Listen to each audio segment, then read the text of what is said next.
morning. This is the Eager Beaver Show. You are listening to a True North Eager Beaver Media Incorporated podcast.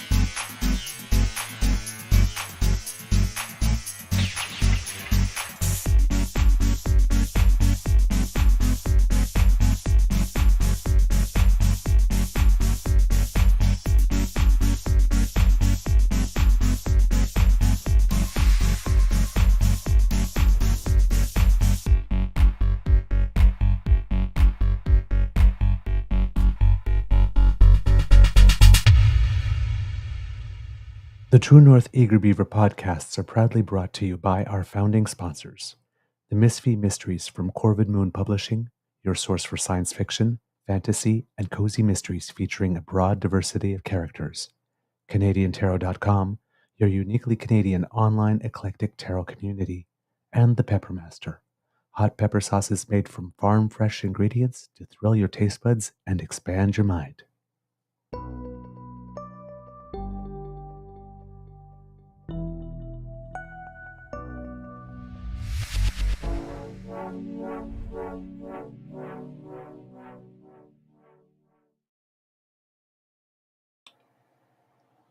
Well, good morning and hello, kids, and welcome to season 4 and episode number 415 of the Daily Beaver Morning Show. Here 16, 416. So 16 is true. We're not Monday, we're Tuesday. See, long weekend effect. 416 of the Daily Beaver Morning Show here on the Crier Media Network.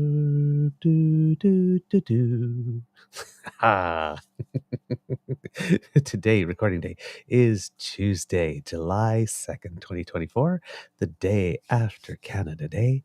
And as you can tell by the light on my face, it is a beautiful day here at the Beaver Lodge. I hope it's a beautiful day where you are too. I'm your host, the Eager Beaver, pronouns he, him, hey, Mr. Beaver A. And with me, as always, is my good friend, Mr. Grizzly. A big thank you goes to our podcast's founding sponsors, the Peppermaster, the Misfit Mysteries from Corvid Moon Publishing, and CanadianTarot.com. Before we go any further, Mr. Grizzly, I kind of already know the answer to this question, but how's your mental health today, sir? Mental health is suffering, but mostly physical health is really suffering. My back is finished. My shoulder, my back, my elbow. I didn't make it to the fireworks last night. It was 9 p.m. and I was in bed. I was in so much pain. It's just, what a drag it is getting older some days. And this is one of those days. I am just dying right now. So what I'm going to do, sir, is I'm going to bow out for a little bit, if that's okay with you. Mm-hmm. I'm going to go lie down and just send me a text message when you need to end the show, and I'll come and shut the production down. Okay. All right. Absolutely. Self-care is most important. Take care of yourself. Thanks. All right. Oh, boy. Okay. Kids and Cubs definitely, clearly, will not be the show that we had planned. But, hey, we'll try to make it a good one for you anyway. Yesterday, and of course, I will not be able to show images and video as I had hoped as well. So, yeah. Yes. Oh, yes. Thank you, Jillian. Aleve is your friend. I will I'll make sure he hears that. Hopefully, though, he might still have the sound up. But then again, when you're in pain, sometimes you just want a nice, quiet space, and so that you can breathe through it. So, all right. Yesterday, my second favorite day of the year, Canada Day. Yay.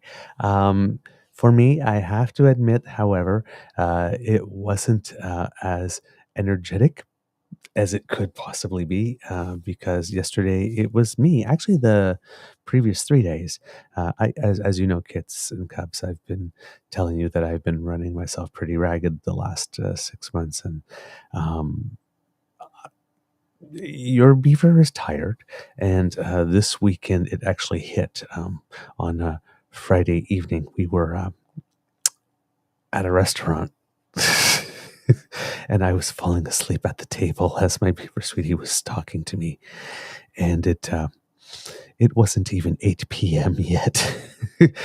So Friday and Saturday and Sunday until about 4:30 in the afternoon, yeah, your Beaver was pretty much downright narcoleptic. I was falling asleep wherever, whenever we went to go see family. Over the weekend as well, and I couldn't stay awake in the car on the way there or on the way back. I just so I am feeling somewhat rested, but I did not partake in too much stuff during the day yesterday for Canada Day. We did participate in the evening activities, however, where we are here in Kingston, and it was really cool. Behind me here, the image is City Hall in Kingston. And I believe during the time that Kingston was the capital, that was the Parliament. So we went to the square, and they had a whole bunch of stuff all day long. There was a salsa band, there was a jazz band, and then they had some DJs on for the evening. So there was a bit of a dance party from about like 6 to 10. And there were some interesting mixes to see a DJ mixing techno, that techno song, Can't Get No Satisfaction, and then throwing in the Rolling Stone Satisfaction. He even managed to put in an O Canada with and put some techno beats under it a little bit with some scratching, which was kind of interesting. So it was a great night, so while you're having like the current hits, whatnot, there's a little Great Big Sea thrown in, and then everybody just goes nuts. So fun evening, and then we went by the water, which is just a couple steps away in Confederation Parks, to see the fireworks. And yeah, it was a beautiful time with my Beaver sweetie and I, and it was very nice as well because, as you know, with the car accident recently and renovations, which have been a little exhausting, emotions have been a little more sensitive and a little more raw here at the Beaver Lodge than normal. So a couple of days time with family, and then some lovely Canada Day time, even though it was more at the end of the day, did us both a world of good. I hope that where you are, you had Canada Day celebrations, if you did partake this year, that were joyous, that were filled with laughter and fun and dancing and song and music and all the good stuff, good food, hopefully even better company, and that everything was wonderful. If you want to chat, Kits, and share what it is that you have done for Canada Day, or what it is you didn't do, or how, depending on how it is you observe or don't observe, whatever your personal reasons are. We don't judge here. Let us know what you did or what you did not do, and we would be happy to take some moments out in the show and put it in there so that we can share it with our wider audience. All right. The Prime Minister was in Newfoundland and Labrador in St. John's at the War Memorial there to mark the return of the unknown soldier. And I was going to play you what it is that he had to say. But today we'll save it for another day. The Governor General was there as well. Of course, as you may have known, and someone reminded me in the chat yesterday, Princess Anne was supposed to be there as well. And, a lot of us don't have time for many of the royals, but we seem to have time for Princess Anne. She seems to be I was going to say seems to be the normal one, but the norm seems to be to be slightly wackadoodle. So maybe she's the black sheep by virtue of the fact that she does the job well and relatively without scandal, and people seem to like her. Anyway, she was supposed to be there, but unfortunately, she had an incident, it seems, with a horse. It seems that she may have gotten kicked or something, and which is kind of ironic in a way, because I heard somewhere on the news that she was actually part of the Olympic team when the Olympic Games were in Montreal in 1976, part of the equestrian team.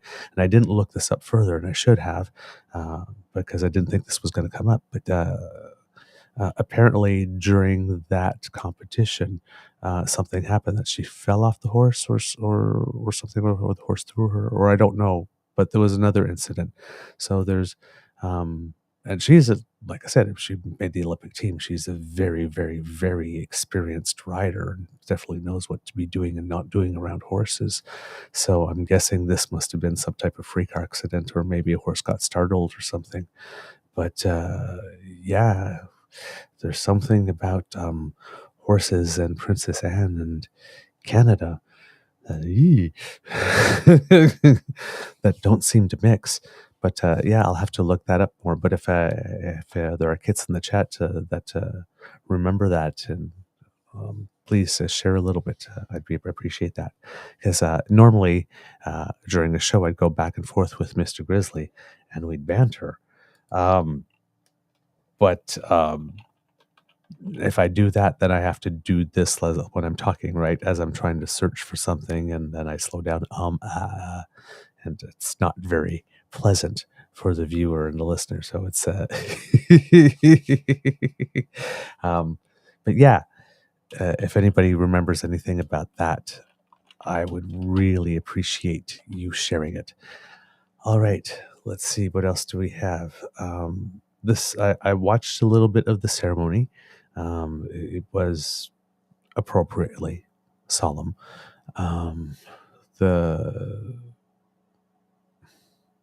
I don't know what you say, to be totally honest, at a time like this,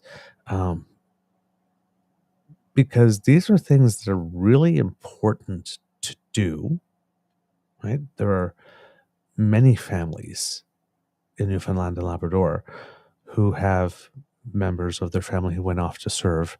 And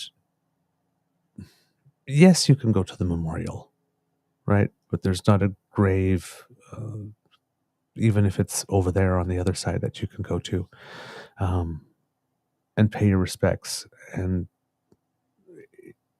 for a lot of people, that's an important part of a grieving process, to have a place to go, right? When you want to be with someone and have a moment with them. So that there are the remains of an unknown soldier that I guess they've been able to tell comes from Newfoundland and Labrador, and is being returned and is being returned and interned at the War Memorial, which it was the 100th anniversary as well. It gives people a place to go who didn't have that before, and that's never a bad thing. It's never a bad thing. It's also one of those reasons, for example, if I'm going to draw a parallel with the Indigenous community and an incident that's happened when we talked about the 4 women who were in the landfill. And the members of the Indigenous community said, our family members are not trash. That's true, right? We said it on the show. Who wants to go to a landfill to be able to have that moment? So it's very good that the government of Manitoba has taken action on that. It seems that the process is now somewhat underway. It doesn't mean that the search is being done yet. There's a whole bunch of safety and security things to take care of beforehand. But the ball is somewhat rolling. But the concept, it's universal across cultures. Well, that there's ceremony of some kind with regard to death. And every culture, every group of people needs to get closure in whatever way is suitable for them, and every culture has its own tradition, and having a place to go to, sometimes it's a gravesite, sometimes it's a war memorial, sometimes it's under someone's favorite tree, right? Or a favorite spot you used to go together. For my mom, I know, for example, there's a place in Ottawa called the Nepean Point. And when I was a kid, we'd go there all the time, from Victoria Day to about Labor Day, because there were free concerts every night. And my mom loved music, and that's where my love of music came from, and the whole diversity of music, because there was a different style of music every night. So every now and then, when I want to have a mom moment, I haven't been able to do it recently because there's construction going up there. But, I go over there and, just sit there, and, it's one of the most beautiful views in Ottawa as well when you're up there. And, we talk, or I just sit there in silence and I just feel comforted in some way, because I know this is a place we were together, and every time we were there together, we were happy, and we had beautiful memories there, and some of the best moments of my life. So, that's where I go. So, it's not necessarily a religious thing, because I'm not particularly religious, even though I was baptized and raised Catholic. So, even if I'm not really religious, there's always a little something in there, right? Yeah, but that's where I go. So, yeah, I'm glad that this was done. Like I said, it's a solemn moment, but it's a moment. It is a moment of pride, in that we're doing the things that need to be done. So yeah, I was happy that the Prime Minister was there. Like we mentioned on the show yesterday, there was some people trying to make a big deal of the fact that the Prime Minister was there and not somewhere else, or not in Ottawa. Chrystia Freeland, the Deputy Prime Minister, took care of that. The Governor General also wasn't in Ottawa, for what that's worth. The previous night, there was an event for to recognize Beaumont, the whole participation and the sacrifice of the province of Newfoundland and Labrador. Did for Beaumont Hamel. I believe it was the 90th anniversary of something for that. The Governor General was there with the night before. So yeah,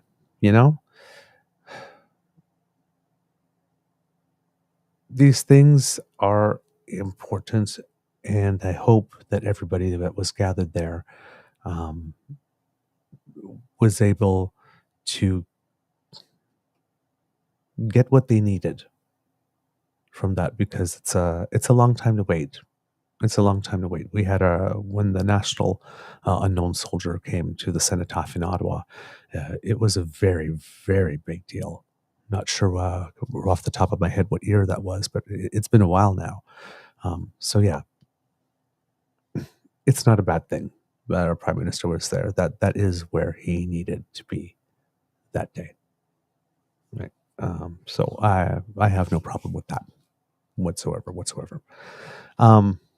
All right, let's see if we have anything here in the chat from what our kits may have been doing for Canada Day. Kit Jillian says, I saw some fireworks while driving home last night. Kit Carroll talking about Princess Anne, my favorite royal. Yeah, indeed. She's a no shit kind of girl. I like that. But has enough respect for her position. Yeah.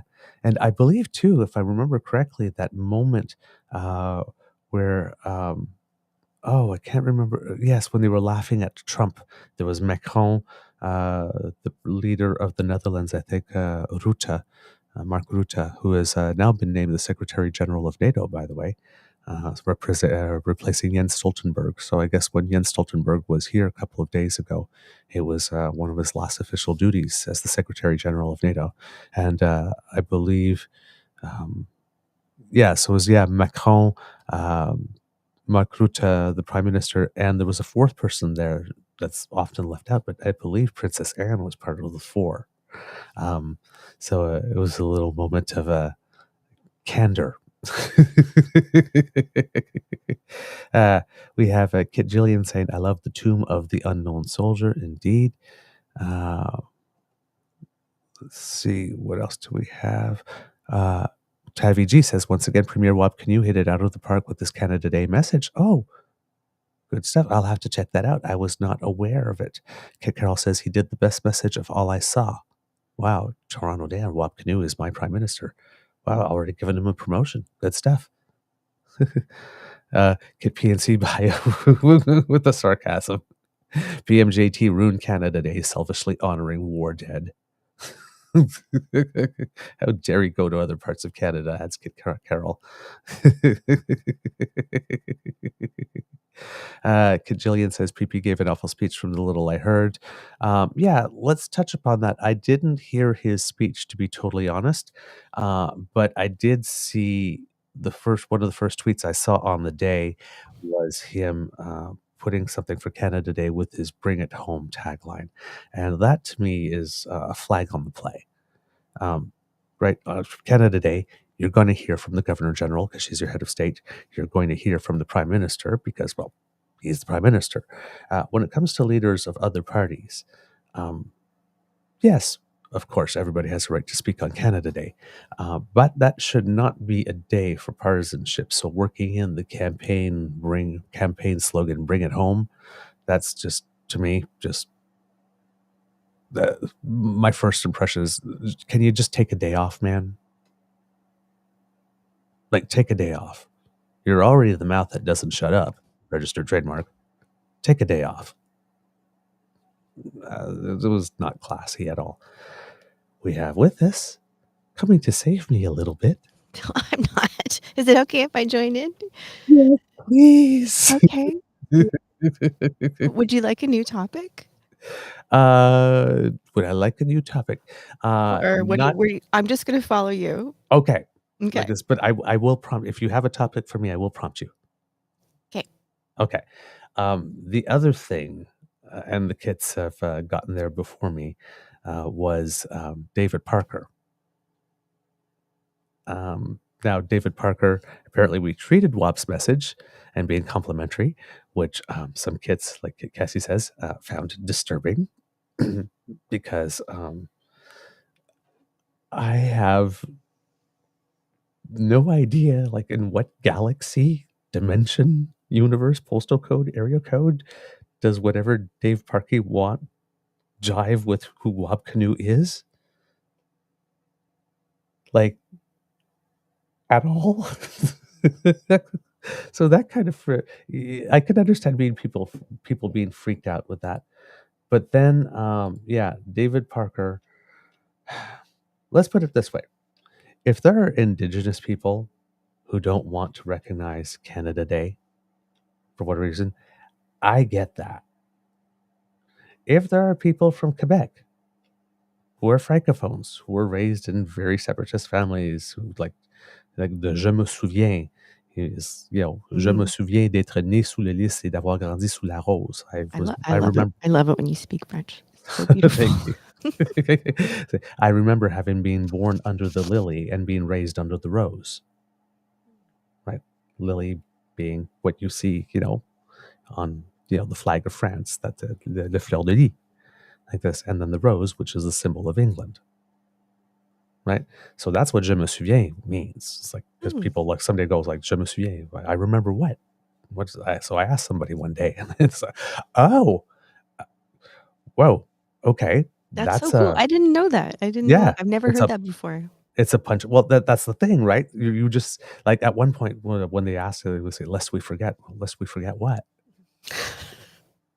Right? Like, lest we forget means everything on its own if you know what it means, right? Mm-hmm. But if you have no clue, so lest we forget what?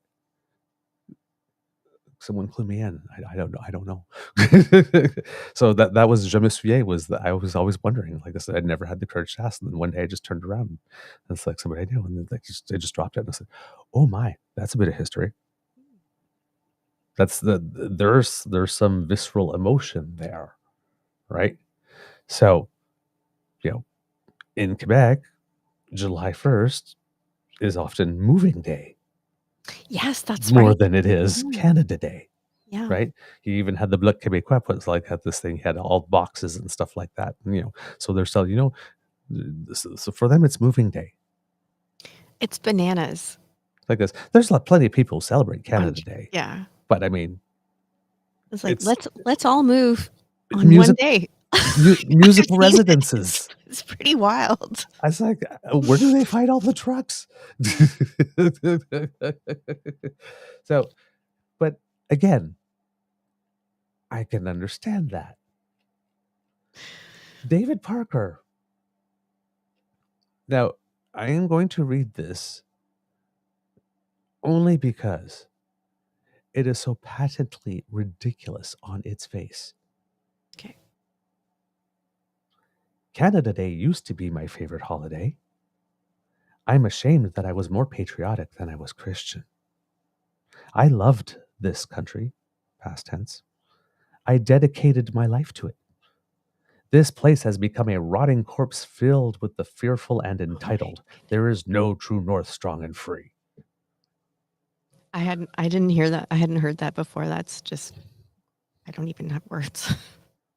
Again, will you just fuck off, man? Take a day off. Move. Please. Emigrate. If you are so unhappy, emigrate. Why dedicate yourself to making the rest of us as miserable as you are? Just move. The I hope he's Constitution listening. grants you mobility rights. Use them. Pack your bags. Get the fuck out. I just... Get the fuck out or chill the fuck out, you know? Seriously. There, I got to swear. Thank you.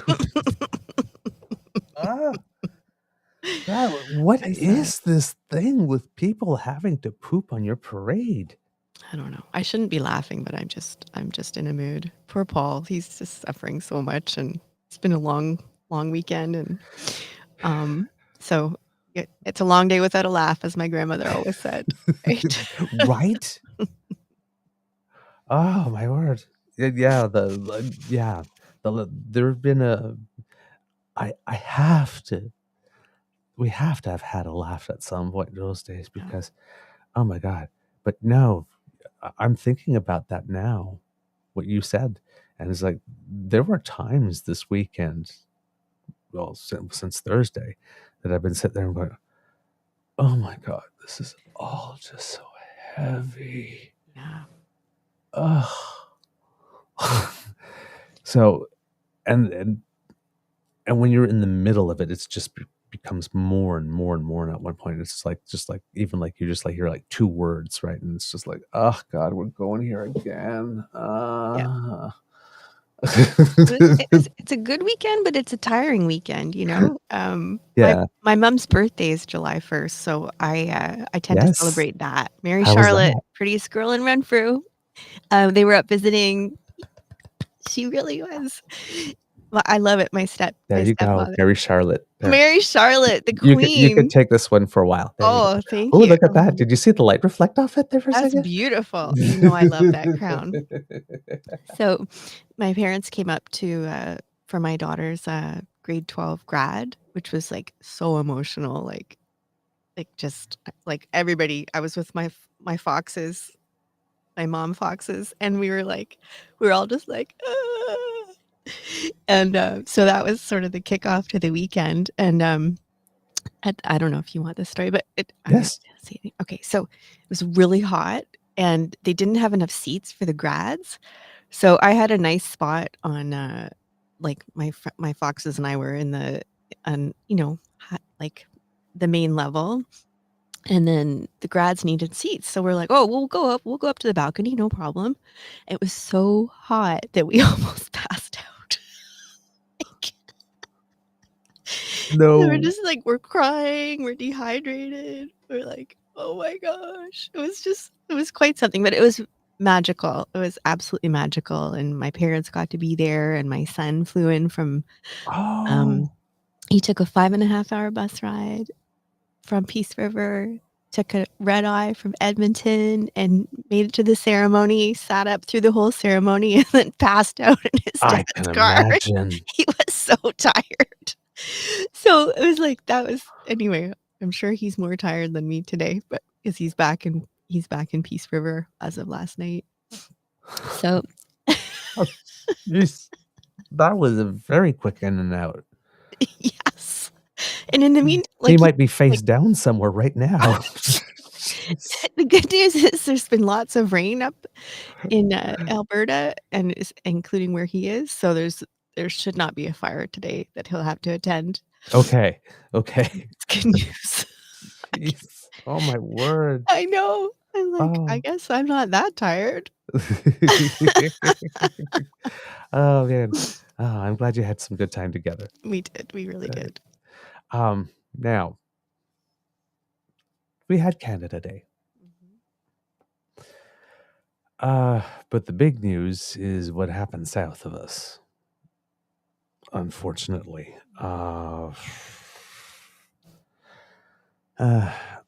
Kids and Cubs, if you remember, if you were with us at the time, the date that Justice Ruth Bader Ginsburg died,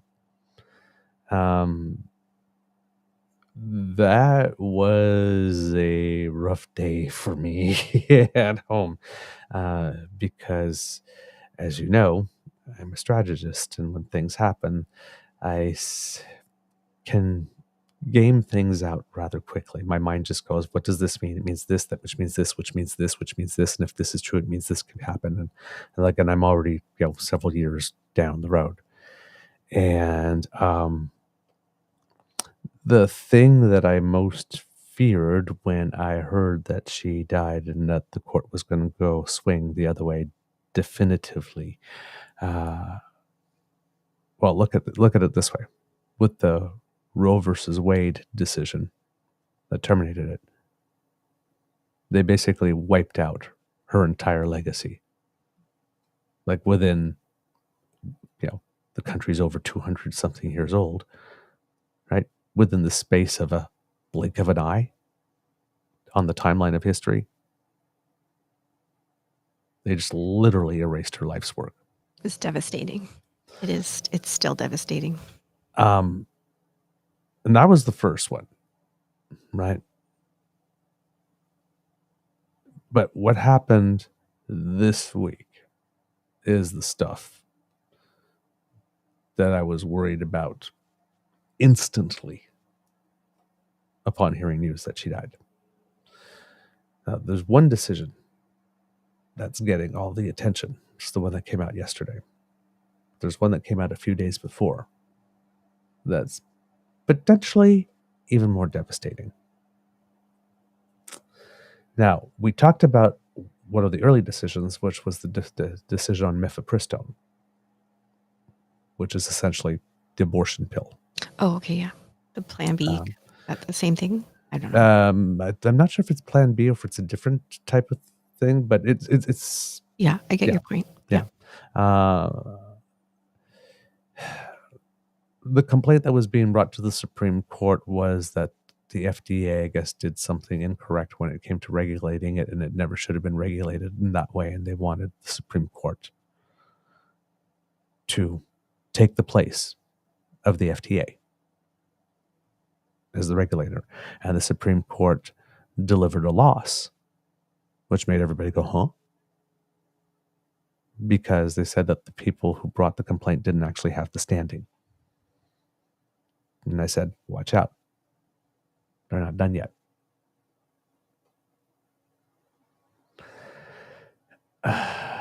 There's something called the Chevron case, which happened a while ago. But it has gone on to become one of the most cited cases ever in the United States. Now, I was listening to an interview with Christian Amanpour and a gentleman named Neil Katyal, who's a former Solicitor General of the United States. And when it comes to the Chevron defense ruling, that law, he says here, it's basically about, in America, most of our law is actually written not by the Congress, which is frankly incapable of even agreeing if the sky is blue, but it's written by administrative agencies like the Securities and Exchange Commission, or the Federal Communications Commission, or the Environmental Protection Agency.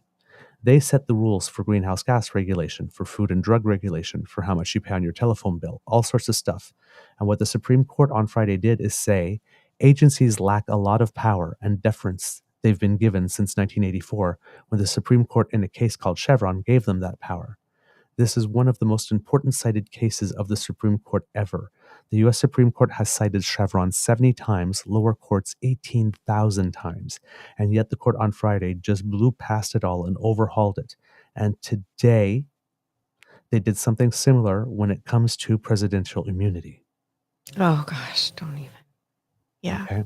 No. So the Chevron case basically says that the agencies, the watchdogs that are set, that have been created, which is a decision made in 1984, saying that, if the Environmental Protection Agency says that this is a regulation, this is a regulation. It's a thing. Okay. That's not the case anymore now. There was a 6-3 decision. The 6 Republican justices on the Supreme Court basically took that power away from regulatory agencies and gave it to themselves. So they are now the experts on vaccines. They are now the experts. So now all somebody has to do is bring that mifepristone case and say that something about the FDA, and says, well, now the FDA can't regulate that anymore. We're doing that, and then they can decide. Makes me want to live in a cave, honestly. Like, it's. And that's because that applies to all agencies. Mm. Think of every single agency, like I said, Security and Exchange Commission. What happens to people's pensions now? I didn't actually understand the ripple effects of that as you're explaining them. Like that's yeah, it's depressing. The Environmental Protection Agency. The water you drink. Food Inspection Agency. Everything you put in your body now, the Supreme Court, the 9 justices of the Supreme Court. Well, the 6 really, because the other 3 are in such a minority position. They're the experts now. What could go wrong? Look at them. Look at them. They're the captain now. So the whole we the people part, they just eliminated that. You elect the representatives hire the heads of the agencies, the heads of the agencies staff it. That's all done. This is all civilian. And then they come up with a decision, and the decision is implemented. Or not, as judged by your elected officials, who are also from the people, elected by the people. Now you have a Supreme Court where you have 9 justices. 6 of them are from one side. And then people who like to get into that whole thing, they were named by presidents who weren't elected by more than half of the people of the country.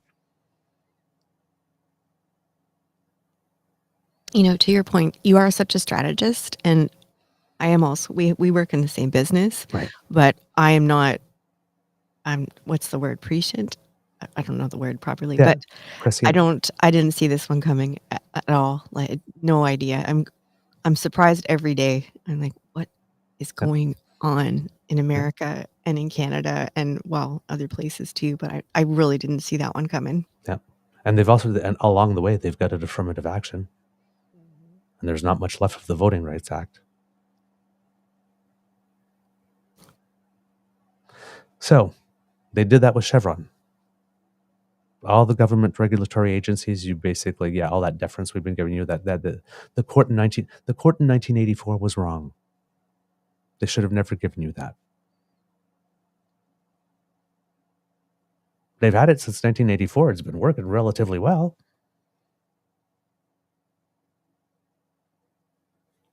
But nope, you can't have those nice things anymore. In one fell swoop, they just said that, when people say red tape is also citizen protections.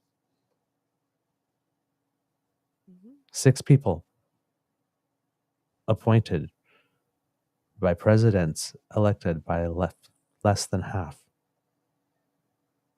of the population because of the electoral college system, is how it screws things up. Or imposing their will on everything henceforth. Except one thing, which is what they did with the immunity decision. Right. So while they took away all regulatory power away from the people for how everything we put on in our body, planes that we get on, safety standards, they're the judges of that now. When it comes to presidential immunity, the Supreme Court has decided that in certain cases, there is presidential immunity. Now, at first, this is going to sound kind of normal. They're pretty much stating something that would be, they said, well, what's this decision about? If you're just listening on its face, they're just stating how things are. So there are three categories: core constitutional acts. So those are the things that are literally written in the Constitution. You don't need immunity for that because that it's absolute. That comes, So, and that's how things are currently. People would say official. Then there were official acts of the president, and those come with presumptive immunity. Now, presumptive immunity in court is not impossible to get over, but it's very, very hard because every act will now be argued that the president who's accused of wrongdoing, well, they just say, hey, it was an official act. And then they have a presumptive immunity that the prosecution would have to try to undo so that they can move it out of the category of official acts into an unofficial act. And then the third category, which is unofficial acts, which come with no immunity. So people would say, well, that sounds kind of normal.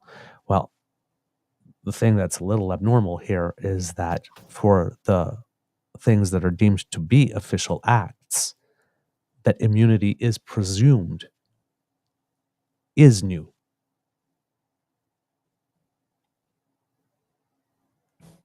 Apologies, I'll be right back.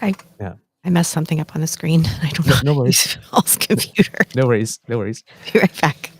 So it takes the concept of innocent until proven guilty. You have a presumption of innocence. That's one thing. Here, you have a presumption of immunity for official acts. Again, it was a 6-3 decision. Justice Sonia Sotomayor wrote the dissent for the three dissenting judges, and she did not hold back. She says that the High Court ruling essentially makes the U.S. president a king. I don't know. I tried to hit it. She says, orders the Navy SEAL Team 6 to assassinate a political rival? Immune. Organizes a military coup to hold on to power? Immune. Takes a bribe in exchange for pardon? Immune. Immune, immune, immune. Let him violate the law.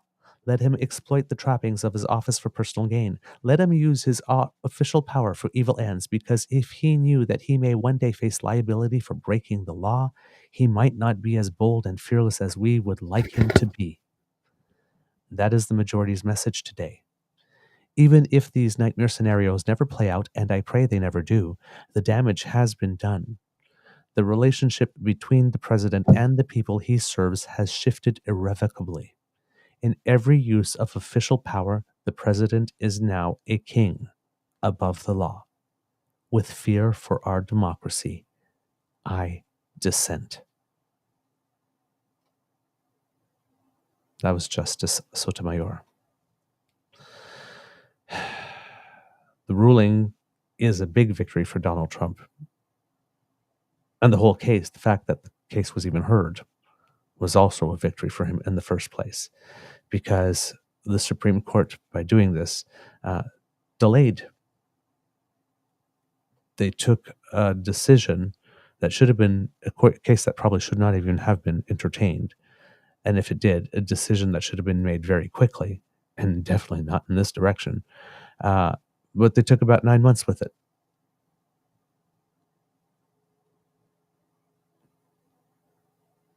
So, yeah. Writing How's for that? I know.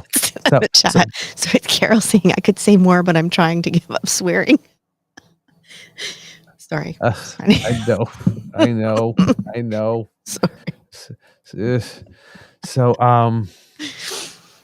writing for the six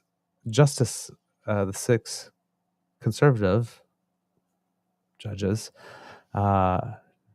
Chief Justice John Roberts said that the presidents may not be prosecuted for exercising their core constitutional powers, and that even after leaving office, they are entitled to at least presumptive immunity from prosecution for actions they took as president. The court, however, did not resolve whether any of the election subversion charges could go forward against Trump. They sent that case back down to the trial court judge, Tanya Chutkan, to determine whether any of the charges were sufficiently outside of Trump's official duties to survive. That ensures that Trump will get most what he wanted most, delay until after the election. We had this, for people who remember the election that involved George Bush II and Al Gore, that also went to the Supreme Court. That election was close because there was a third-party candidate, sort of similar to what's happening now with Robert F. Kennedy Jr., but named Ralph Nader at that point. Who got enough of the vote that made it so that the election was so close, and then the Supreme Court swung it, some people say inappropriately, to the Bush camp after Roger Stone and friends organized something that has been, that's now known as the Brooks Brothers riots or something like that, where they got a whole bunch of people from the whole business community to try and pretend that they were upset and protesting. I'm not sure. And that kind of tried, they were basically the first ones to get out to say, to play the media card that's saying that the election was rightfully theirs and should have gone to them. And they created the public pressure. And I guess the Supreme Court at that time agreed. And, Al Gore in an moment of great statesmanship, he did the opposite of what Donald Trump did. Said, okay, fine. This guy, Ralph Nader, was in that election that made it such. And that was the election that elected George Bush II, which appointed John Roberts to the Supreme Court, who is now making this decision, writing this decision. So he was out there, blah, blah, blah, blah, blah, blah, whatever. Like this, of course, Hillary mentioned in there because they can't quit her. And everybody was like, you might want to sit this one out, dude. The whole reason we got a Chief Justice John Roberts in the first place is because you decided to run on that damn. You might want to sit. You of all people do not get to complain.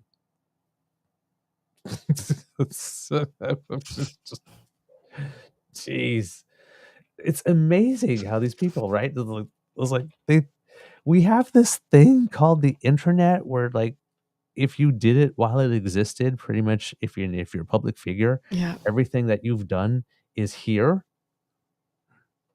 Like, we can check. This is what he actually wrote. A dictatorial, unelected majority in the Supreme Court has just rendered America a dictatorial president above the law. Thank you, Hillary Clinton, whose blundering campaign let the dictatorial Trump become president and led to a right-wing dictatorial majority on the Supreme Court. Yeah, I don't even, yeah. To which someone said, thank you, Ralph Nader, who gave us W for proving that no matter what, there's always a way to blame a woman for the cock-ups of men. We've been intentionally barred from holding the office, but it's still our fault men are so goddamn shitty at it. Fuck you, buddy. Just fuck you. That's from Fakata South, or at Fakata South on Twitter. That's pretty strong. Good. Yeah. I guess chutzpah on the part of Ralph Nader, who cost Democrats the 2000 presidential election, gave us 8 years of a Republican presidency that led to 2 failed wars in the Middle East, record levels of debt, a missed opportunity for climate progress, the appointment of the most right-wing Supreme Court Justice Sam Alito, and the deepest financial crisis and recession since the Great Depression, to name only a few. So yeah, it was like, why did you pop out of your hole? to make me pee my pants. Yes. Now, Kit T. Wigmore said, I did enjoy Nader's work for consumer advocacy, yes, but running as a third party, not possible to do anything but disrupt given the U.S. system. Agreed. So, and here you go. Yeah, you got PNC Bio here go. So Trump officially did stop an attack on the Capitol? There's reams of evidence of agencies not being called to stop it. Indeed. But here's the part. I'm going to get to the good part because the Supreme Court, when they're trying to help Trump, there's always a little bonus in there somehow. So, here's the thing. While unofficial acts have no immunity,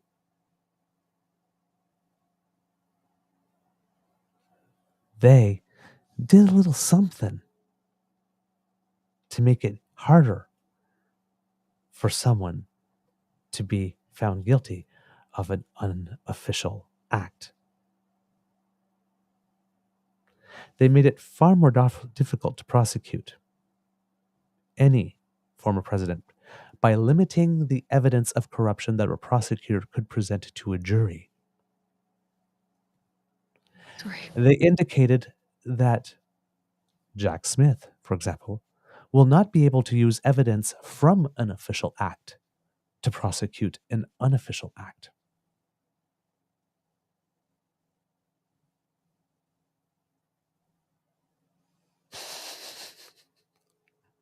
I don't know if you saw Cassie's comment. Hi, Cass. A Ross Perot to shake things up needed. Shit. Oh, man. Yeah. So basically, if you think it's hard to prosecute a president now, what happens is that before you can even get to the case of whether or not he's guilty, you're going to have to go through the whole step of arguing before the courts whether or not what the president did is an official or an official act. And that can go all the way up to the Supreme Court for a ruling like this immunity thing to delay everything before you can get. So they just created a whole other way for someone to delay something for 4 years. And so we get to the part of the program now where every time we want to bring a president to court, we have to argue before the court whether the act was official or unofficial, and you can know your hands are tied because you can't use any information that was committed during the course of an official act as evidence within the case, and you can't bring also any evidence relative to the motive of the president. But to prove a crime, you have to prove motive, intent, and opportunity, but you can't bring any evidence as to motive. So how do you do that?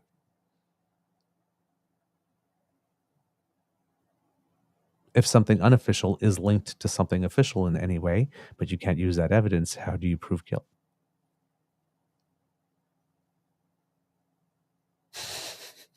I don't know. I'm not a lawyer. I just play one on TV. I don't, but it's like...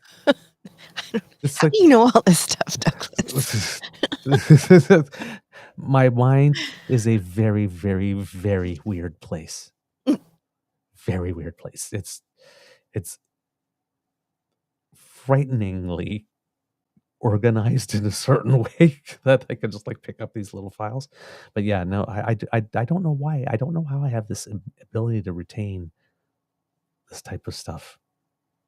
But it's, yeah, this is weird. So this Neil Katyal guy, who's a former Solicitor General, he was asked if the decision was what he expected. He said, it was not. It was a big win for Trump and a big loss for the American Constitution and our democracy, as Justice Sotomayor said. Even before the decision was rendered today, the whole thing was a big win for Donald Trump because the Supreme Court took many months to decide this case when normally they would have acted much more quickly. And what that did is effectively make it impossible for Donald Trump to be tried for his alleged crimes on January 6th before our presidential election in November. But what the decision today did, which what I think was pretty unexpected, was to make his prosecution even harder should he lose the election, because it's going to change the rules. In America, we've generally had a tradition that no person is above the law. That's why we fought our revolution. And as Justice Sotomayor says in Dissent, that's not true anymore. Now, the president or a former president is going to have a massive amount of immunity for actions he undertook while as president. So, in her dissent, Justice Sotomayor also said, this quote gives former President Trump all the immunity he asked for and more, adding that it makes a mockery of the principle that no man is above the law. And the Chief Justice responded, the president enjoys no immunity for his unofficial acts, and not everything the president does is official. The president is not above the law. But what does that actually mean? Neil Katyal says, the majority draws a distinction, as you said at the outset of the program, between official acts and of the president to which there is immunity and unofficial acts to which there is not. And so the Chief Justice is technically correct in saying if it's an official act, no person's above the law. The problem is that the same opinion says everything the president does is presumed to be an official act. And as they apply the official-unofficial act distinction to the allegations against Donald Trump in the criminal indictment, it's really scary, because the first bucket of challenge of accusations against Donald Trump is that he pressured the Justice Department to throw out the election results and impugn their integrity. And the Supreme Court says that is clearly an official act. That is not something the lower court can examine anything about. And then they go on to say, with respect to pressuring Vice President Pence to throw out and decertify the election results on January 6th, or pressuring other people for the 180 minutes in which Trump did nothing on January 6th, they say, well, maybe those are unofficial acts. Maybe they're official. That's something for the trial court to determine. But they say that the trial court can't examine any evidence about Donald Trump's motives for taking the actions he undertook at the time and deciding whether something is an official or unofficial act. Bottom line is, Donald Trump or any future president could do all sorts of nefarious stuff, including the example you gave before about maybe SEAL Team 6 assassinating political rivals, and he could just precede it with, this is my official act as president. I'm doing this to protect our democracy, or whatever, he says, and it will be very hard for a court to look under that. So, while in the Chevron case, the Supreme Court said, regulating agencies, you're not the experts, we are. With regard to a presidential immunity, they basically said, here's the immunity you wanted, here's more, and we've basically removed our power as the Supreme Court and throughout the entire judicial system, should you do something that is illegal in the future, to actually really prosecute it in any way.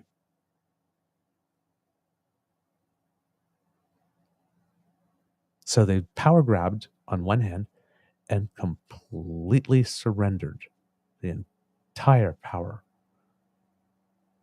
of the judicial branch to the president when it comes to acts that may be illegal, or acts that would be illegal.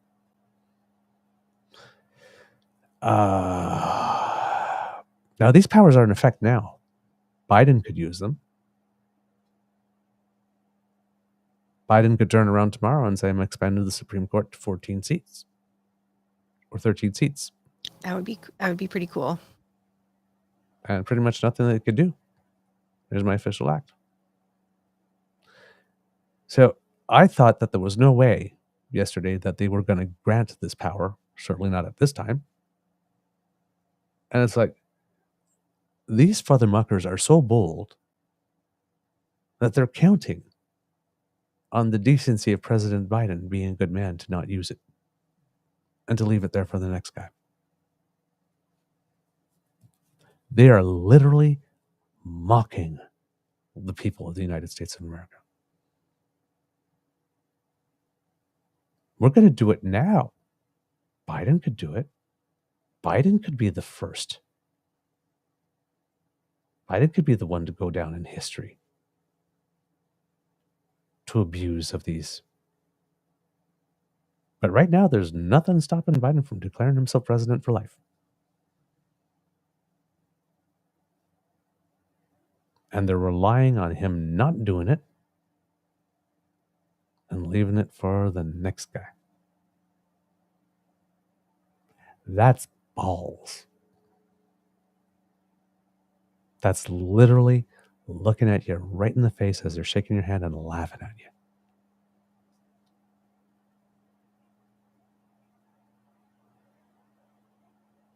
There's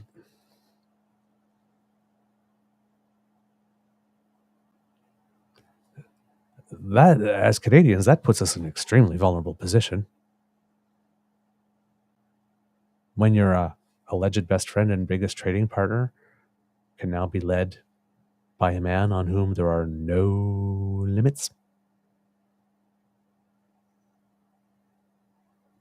Hey, Canada, all your lithium supplies, those are ours now. What you gonna do about it? Fuck you, make me. It's not like we could petition the court now. There is no judicial system for that kind of stuff.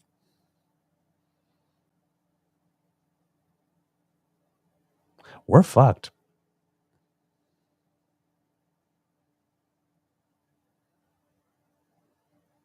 What do you We're think? fucked. I would love your opinion on whether, I mean, I think I really feel badly for Biden. He had a bad night. Someone was saying in the comments that he was sick. But what do you think about him handing over the reins to Vice President Kamala Harris? I saw a meme the other day. You know those memes that kind of, on one hand, they sort of like punch you in the gut. The other one, then you go, because it's true. Said, the problem they have with Joe Biden's age is the color of Kamala Harris's skin. Oh, wow. You know, a girl can dream, but if Trudeau would hand over the reins to Chrystia Freeland and Joe Biden would hand over the reins to Kamala, and they were both in charge, make a better world, I think. Probably. I mean, I'm not criticizing either of the leaders, right? I'm just saying it would be really cool if we had a woman as prime minister and a woman as president of the U.S. Yeah, it would be. It would be indeed. And there's female president of Mexico at the moment as well. Didn't know that. Yes. Yeah, both candidates for the presidency actually were female. Oh, cool. This time, so it was runoff. Yeah. Muy bueno. Yeah. So yeah, nobody knows what this means at the moment, but our American, like, this is completely out of our hands. We have no influence on what's going on. We can't influence the American people at all. But I mean, the table is set legislatively in the United States for the next time they get a Republican president. There are no rules. There are no rules. The president can do whatever they want, and the 9 justices of the Supreme Court are the experts on everything. That was fast. And it happened during the Biden presidency because other than change the number of justices on the Supreme Court, there's not much the president can do. No, sorry, there are 3 separate but co-equal branches. I'm just giggling because of what Cassie said. Sorry about that. Go ahead. So, Yes. I didn't mean to interrupt, but yes. Cassie, are you reading it? Yes. Two old geezers debating for leadership of the world's superpower about whom has the better golf handicap almost made me start building a bunker on the ranch. Right? It's funny. Right? It's funny. I know, but it's like, it's just how much. I'll be there. What screams old more than two men over the age of 75 go, well, you're handicapped. Well, I guess, yeah, well, it is. Can you carry your own bag? It's like, and the moderator's like, yeah, let's not be childish. Oh God, we passed that station years ago, honey. Gee. Like Rip Van Winkle on the bus. It's just like, you missed your stop 20 years ago, buddy. Ding. Gentlemen, let's not become childish. Come on. Jeez. But yes, I know. I was like watching that moment and I'm thinking, it's like, yeah, this doesn't scream old at all. It's just, my golf game's better than yours. Okay, well, let's go on the links and find it out. Can you carry your own bag or do you need a cart? Jeez. Look at me. I'm wheezing and I can still carry my own bag. It's just like, I don't even. This debate moment brought to you by Geritol.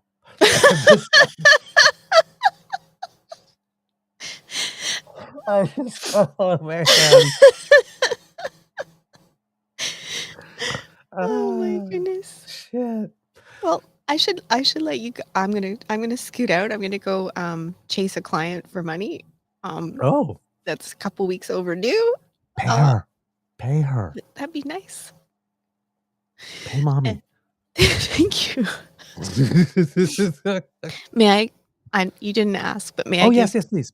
Words of wisdom. I keep looking at it on Paul's screen, and I'm gonna go get that guy some Aleve, some drugs, something, maybe some ether. Just put him out. Just kidding. I just want him to not be in so much pain. Yes. So the words of wisdom are: always be yourself, unless you can be a pirate. Then always be a pirate. Apropos of nothing. Okay. I think we just needed a little more silliness. I think so too. Thank you so much for having me on. It was really energizing and but fun. You said you had something, because I was going to prompt you. Oh well, the election in France, and actually, Yes, Tabby brought it up in the chat, I think. Thanks, Carol. But I do not understand their electoral system. Like, they do 2 rounds of voting, and yes, they have a general election where they have all the parties, and if not one gets 50%, they take the top 2, and then they have a second round. So like here, when we were talking about ranked ballot, we do it all at once. We rank them all at the same time, and if the first one doesn't, then we do the next one. They actually just hold another vote 1 week later. Okay, because it's a bit mysterious to me, and Yeah, they, instead of doing every round, they just nail it down to the top 2 after the first round, and then they do a runoff. Well, okay, thank you for explaining that, because I was trying to look it up and understand it. And to someone's point in the chat, I can't remember who said it, don't assume that women are always empathetic. Absolutely agree. Like, Marie Le Pen scares the out of me. Like, I'm just hoping she doesn't get in, but kind of looking like that's why I said if everybody that voted for Macron in that block votes for the more center left, center right block than the block that she's a part of, then she won't win. But it's she has to get another. I think they got 34% or something like 30. So she's got to get another 17% out of everybody that voted for other parties, and they have to. The other block has to get, I think, a little more, but. Yeah, it just depends how the other votes went down.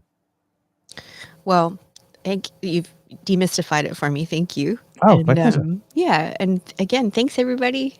Have a great day. Have a great Tuesday. Yay! Thank you so much for dropping in. It really helped. All right, kids and cups.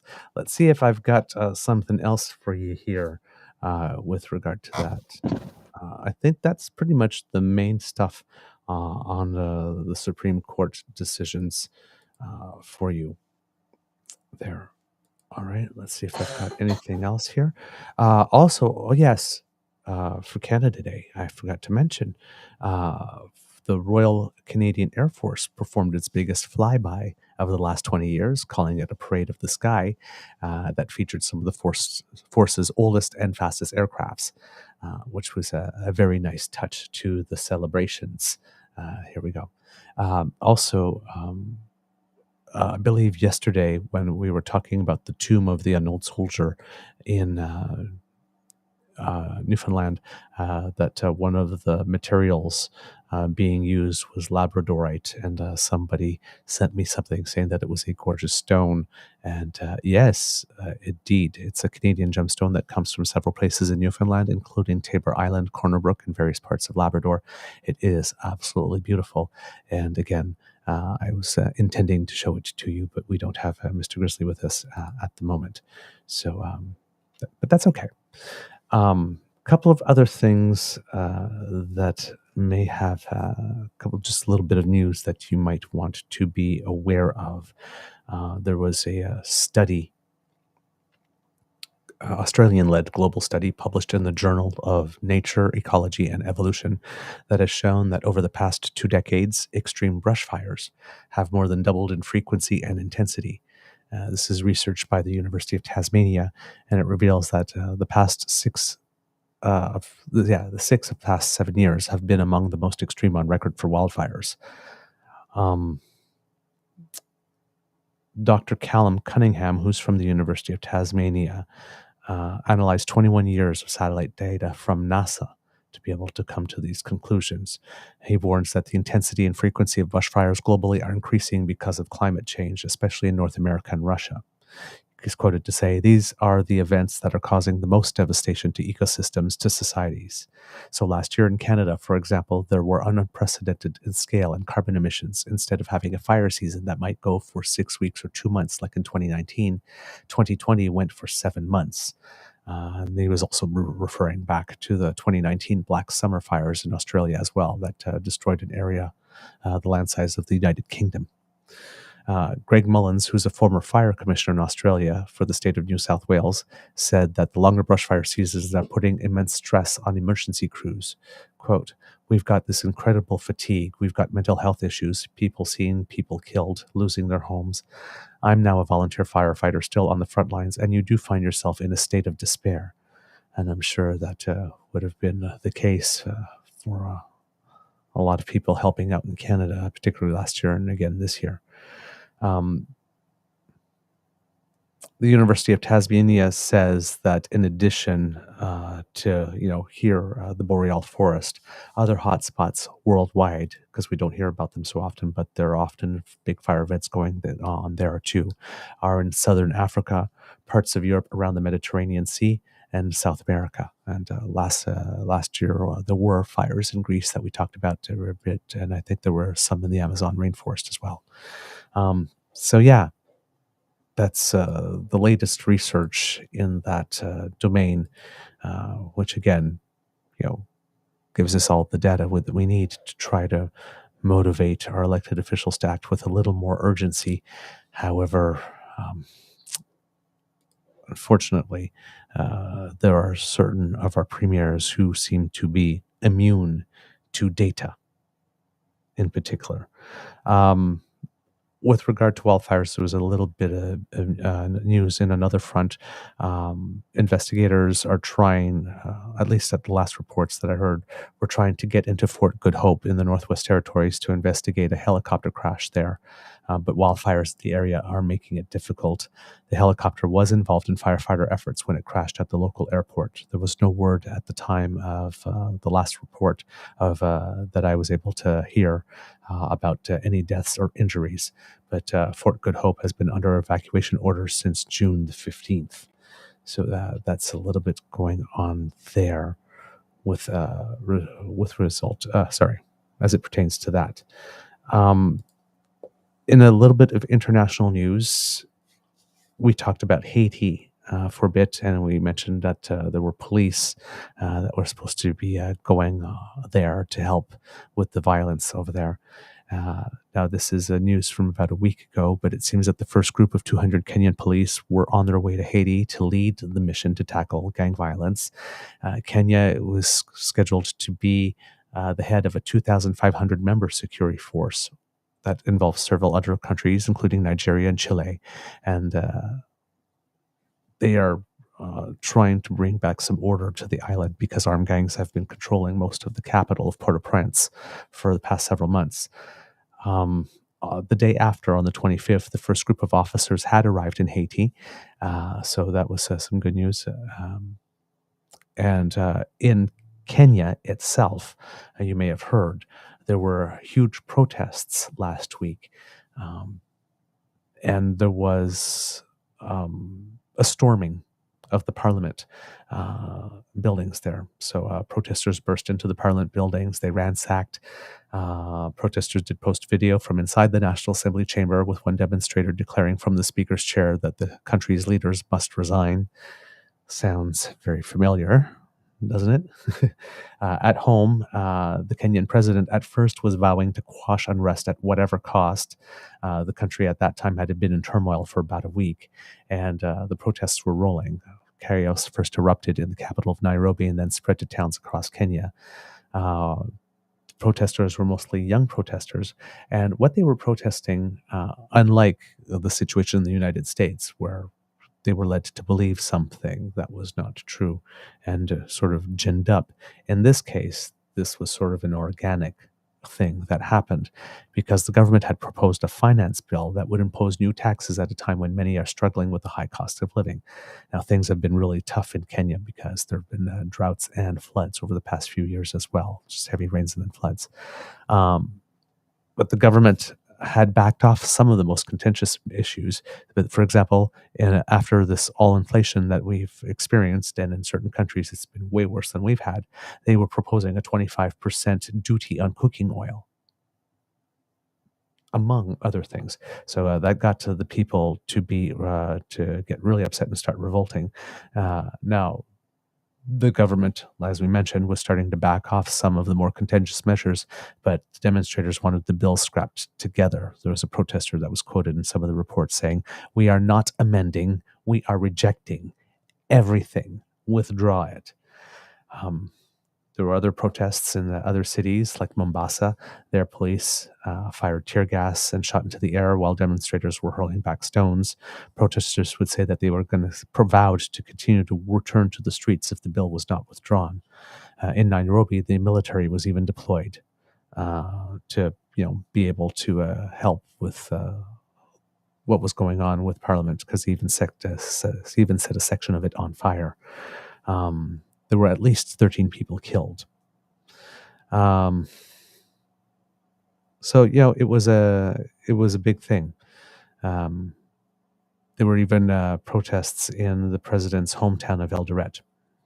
And there too, they were vowing to hold daily demonstrations until the bill was withdrawn. The president, William Ruto, had emerged to address the nation originally, blaming the violence on criminals who he says infiltrated the protest movements. And he said, "We shall provide a full, effective, and expeditious response to today's treasonous events." But it seems that he was kind of misreading the mood at first. Professor Karyoji Korigia at the University of Toronto African Studies Centre suspects that Ruto wasn't assessing at first properly the level of anger among Generation Z and their ability to mobilize online. He's quoted as saying, "They didn't talk about why it is that people actually have to go to the streets on a Tuesday. Demonstrators say there's still time to stop the president from signing the bill into law. The president was still at that time set to sign the controversial bill into the law. He was vowing to do that. And he was issuing orders for Kenyan troops to be deployed to help police face down protesters." Well, it didn't take very long after that, because I think the very next day after those reports, William Ruto, the president of Kenya, withdrew his bill. He met the demands of the people of Kenya, which is kind of a interesting result. Now, some might say that the protests went too far in terms of, trying to storm the government buildings. Possibly. It's something that we don't tend to recommend. But then again, if you can't eat, and then you say you're going to impose a 25% duty on cooking oil, I can see where that could inflame some tensions over there. The president has said, I have been working very hard to pull Kenya out of a debt trap. It is easy for us as a country to say, let us reject the financial bill. That is fine. And I have graciously said we will drop the financial bill, but it will have huge consequences.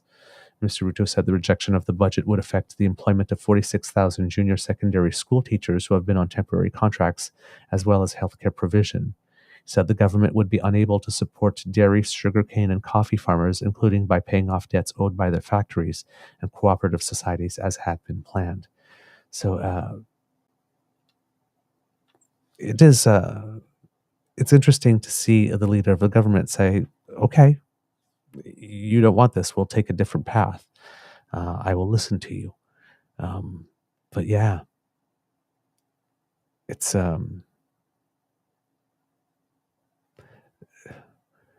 all the people here that are trying to convince us that, Canada's broken. All around the world, things are tough. We all went through a pandemic. The world stopped for everyone. Right? There are just people who had a better situation than others going in, and people who did better with what they had during it. But nobody emerged from this better than they were before. Right? When we're talking about the average person, the average citizen. Right? Nobody emerged better than before. We all took a step back. Just some people's step back was bigger than others. So one of the things that I keep on mentioning is when people keep on presenting economic data for Canada compared to what we were doing before. In this particular instance, given what we went through, always ask, what is the data not only compared to ourselves, but compared to our near peer nations? All of this data has to be presented within the context of how we're doing compared to nations that are similar to ours. Comparing to ourselves and to our past performance is always going to yield a negative number. That's only part of the information. But if we are all in the same ocean and all countries took a step back, then the information that you need is not how well we did relative to ourselves, but how well we're doing relative to our near peers. Did we all take an equal step back? And are we all recovering at the same rate? And yes, Ms. Shadika, you're right. We are still going through a pandemic. People just ignore it now. It's still going on. It hasn't stopped. Kid PNC bio. But Douglas, you forget we liberal folks liked it. The rules.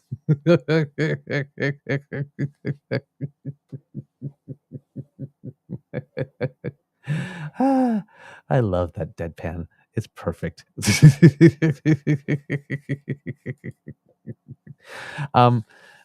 Another little note here as well. When we were talking about the dueling press conferences between Elizabeth May and Jagmeet Singh, there was a moment in the Jagmeet Singh Q&A session that struck me as odd, because at the time, right, we now know what the definition of treason is, and that this doesn't technically fit the definition, but we were talking of at least treachery, but people were saying the word treason there. And you would think that there would be no subject more important than that in the press conference. But there was one journalist who was not there to ask Jagmeet Singh a question about foreign interference, but rather about one of his MPs, Nikki Ashton. It seems that she had taken a trip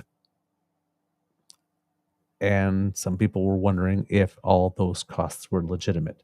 So, and then she has come up and said that she has paid something back. So, according to the Victoria Times columnist here, a New Democrat member of Parliament has paid back a portion of the thousands of dollars she spent on a Christmas time trip for herself and her family that was paid for with public money. The federal New Democrat said Manitoba MP Nikki Ashton reimbursed the House of Commons administration for $2,900, part of the more than $17,000 in costs she incurred during a Christmas Day trip to Quebec City, followed by a visit to Montreal. Public expenses show Ashton, her husband, and 2 children flew from her northern Manitoba riding to Ottawa on December 21st, 2022. A day earlier, her Ottawa apartment was sprayed for bedbugs, which led her and her family to travel to the capital to deal with that urgent situation. Ashton said in a statement. I then met separately with stakeholders in Quebec, said Ashton, who often participates in House of Commons work virtually. The MP did not respond to a request for interview. Word of Ashton's travels was first reported by CBC News. Travel reports were filed with the House of Commons show Ashton, her husband, and kids had traveled from Ottawa to Quebec City on Christmas Day, quote, to meet with stakeholders about business of the House. 5 days later, they went to Montreal for the same disclosed reason.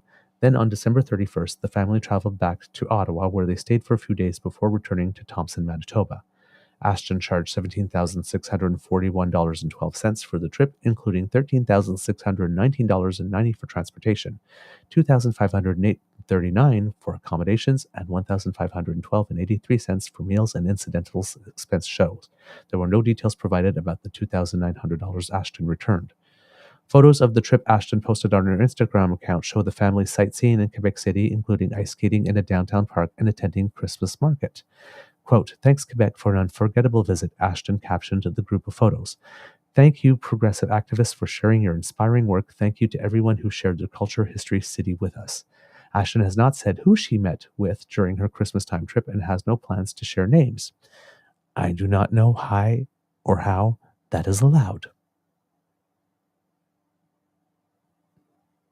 Particularly in an instance where you decide that you're going to pay something back well over a year later. Says, yeah, I'm going to pay it back, but I'm not going to tell you who I met.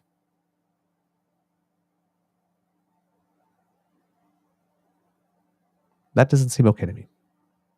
The Churchill-Kiwatinuk ASCII MP said she paid back the money, quote, in order to protect the privacy of the stakeholders I met with and to ensure that they were not subject to similar abuse.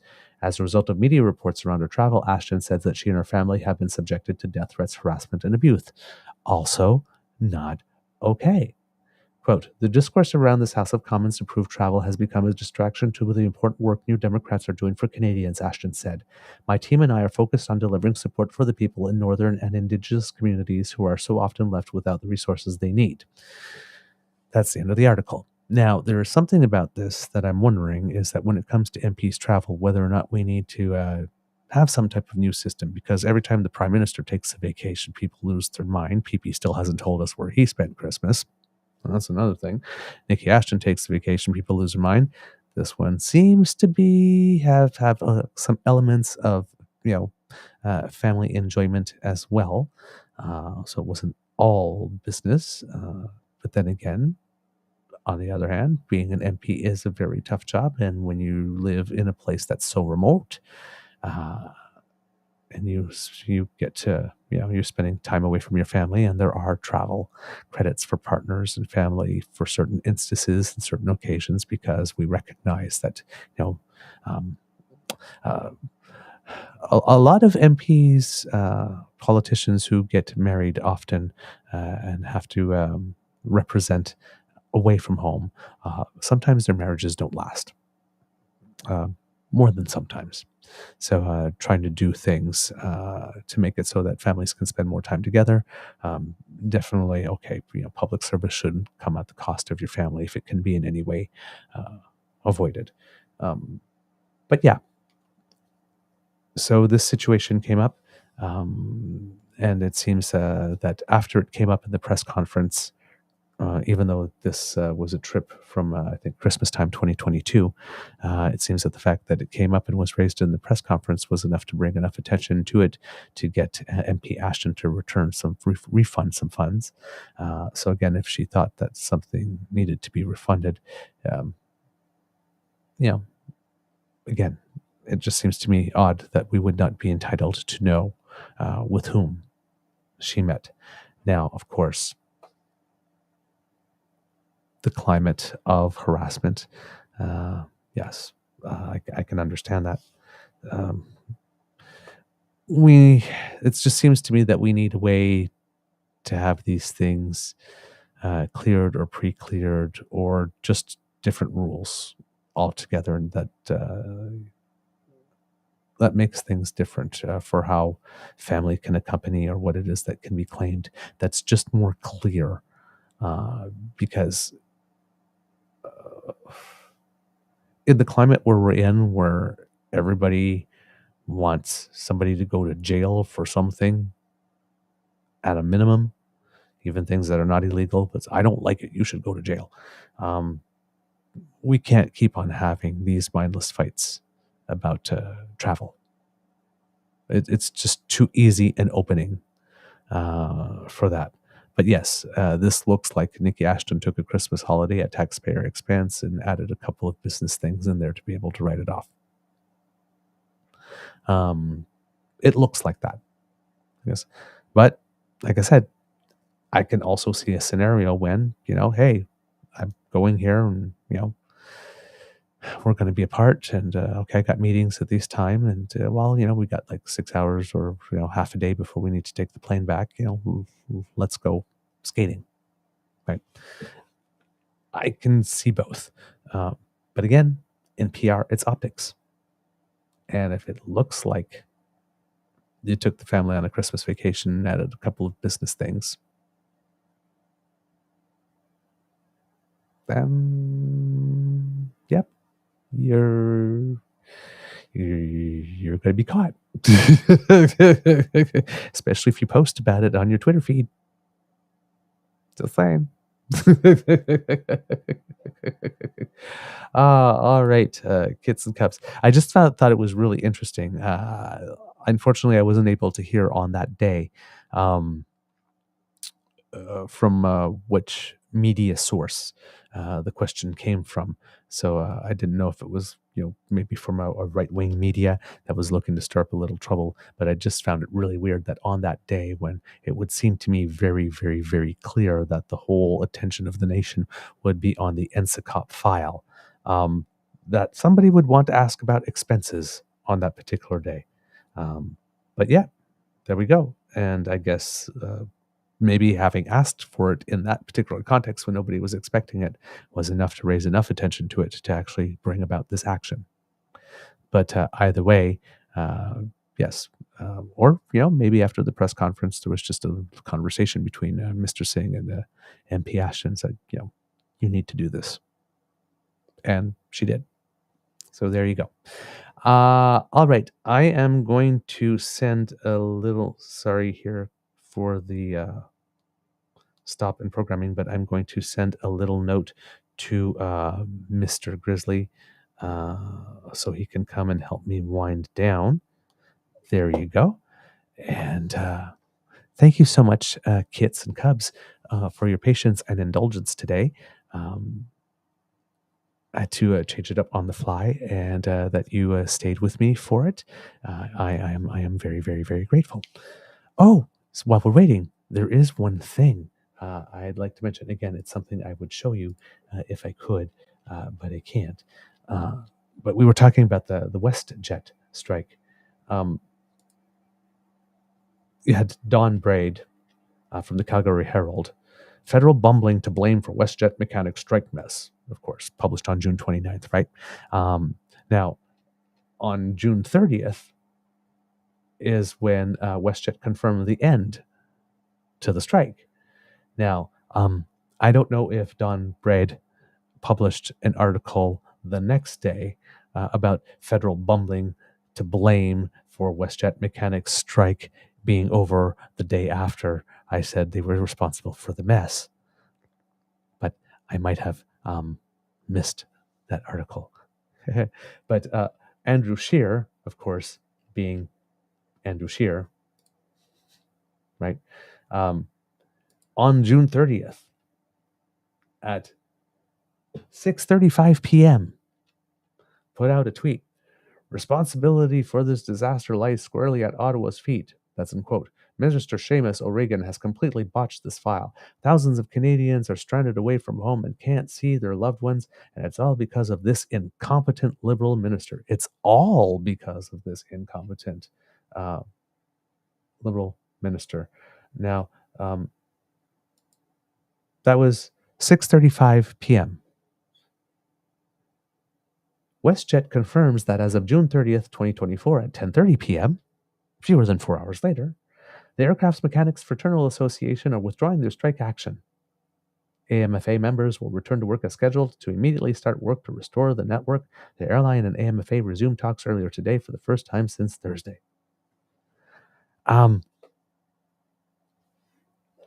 am on Andrew Scheer's Twitter feed, and I'm looking for the him to have given us his the responsibility for this quick resolution on the very same day of my tweet saying that it's squarely at your feet, lies squarely at Ottawa's feet. Minister Seamus O'Regan gets full credit on this file.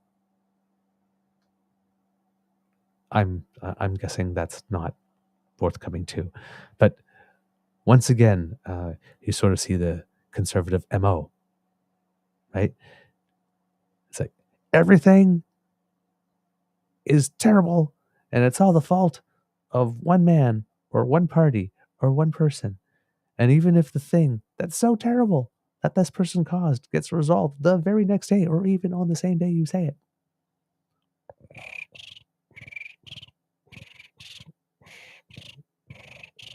crickets. Man, these people. Geez. So, Kits and Cubs, I do really appreciate very, very, very much your indulgence today. I'm going to start with the extra, and then if I need to stretch while Mr. Grizzly is able to get here, I will do so. Trust me, I've got material. But Kits and Cubs, that's the end of this episode of the Daily Beaver Morning Show. We hope that you loved listening to us because we love making this for you. Remember, sharing is caring. Word of mouth is priceless. So please tell your peeps and poops all about us. We love it very much.